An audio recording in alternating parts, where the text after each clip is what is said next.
الغدا مالتنا أشرب دجاج قطعتها حسب الكمية اللي نريدها.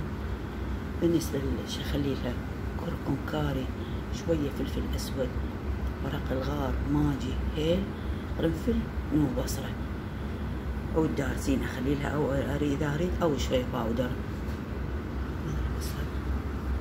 بس راح أحمسه، حمست البصل راح أنزل الدجاج.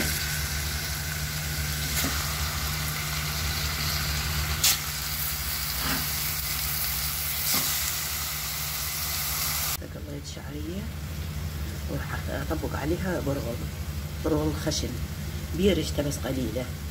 بهالصورة صار كملته. هاي شوية راح أقليها قلية بسيطة وأخليها على البرغل، وجه البرغل فوق.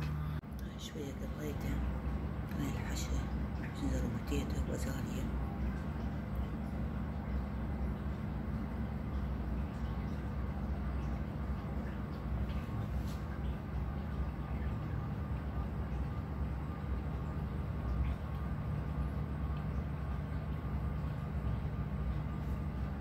هاي خلينا نعناع يابسة، واضح هنا اللبن أخليه